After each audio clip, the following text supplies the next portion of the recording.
Bakal calon Presiden Anies Baswedan banding-bandingin pembangunan jalan nasional alias jalan non-tol yang dibangun saat zaman Pak SBY lebih banyak dari zamannya Pak Jokowi. Bener nggak ya? Jadi pas pidato di acara ulang tahun PKS pas 20 Mei kemarin, Pak Anies bilang kalau jalan nasional zaman Jokowi berhasil dibangun sekitar 590 km.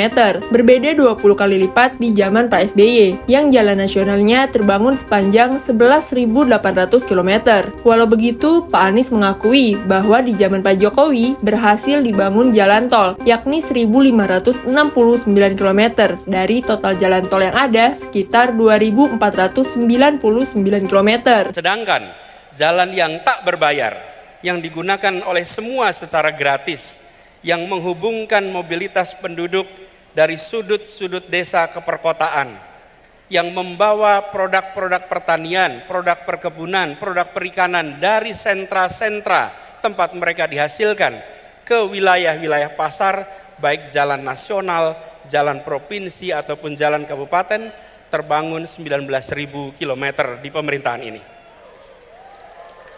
Kalau coba saya bandingkan dengan pemerintahan 10 tahun yang lalu, di zaman Presiden Pak SBY, jalan tak berbayar yang dibangun adalah sepanjang 144.000 atau 7,5 kali lipat.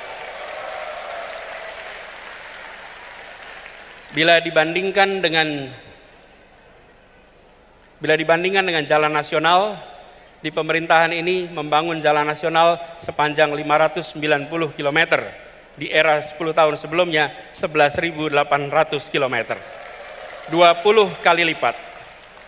Kita belum bicara mutu, kita belum bicara standar dan lain-lain. Ini bicara panjangnya. Nah, terkait jalan nasional ini, kalau dilihat berdasar periode jabatan Pak SBY, pada 2004, jalan nasional memiliki total 34.629 km.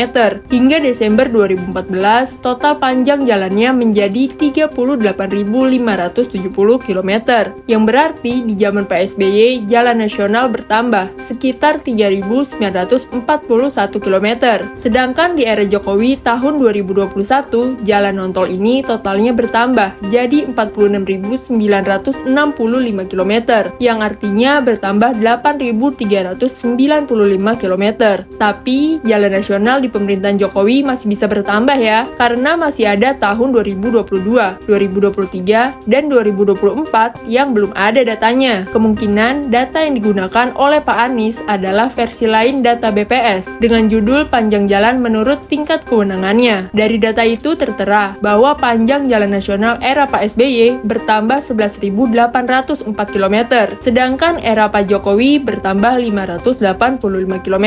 Polemik klaim jalan nasional ini pun ditanggapi oleh PUPR. Direktur Jenderal Bina Marga PUPR Hedi Rahadian bilang, kemungkinan Pak Anies salah baca data BPS. Menurut Pak Hedi, penambahan jalan nasional yang diklaim Pak Anies adalah jalan provinsi yang diubah statusnya jadi jalan nasional. Jadi nggak ada nih pembangunan jalan baru pas era Pak SBY lebih panjang dari zaman Pak Jokowi. Terkait penjelasan dari PUPR ini, pihak PKS beri pembelaan. Menurut juru bicara PKS Muhammad Iqbal, masalah utamanya bukan soal salah interpretasi Pak Anies terhadap data BPS, tetapi ingin memberikan pandangan bahwa prioritas pembangunan jalan Pak Jokowi ke jalan yang berbayar, sedangkan Pak SBY ke jalan umum. Nah guys, gimana nih menurut pendapat kalian? Komen ya!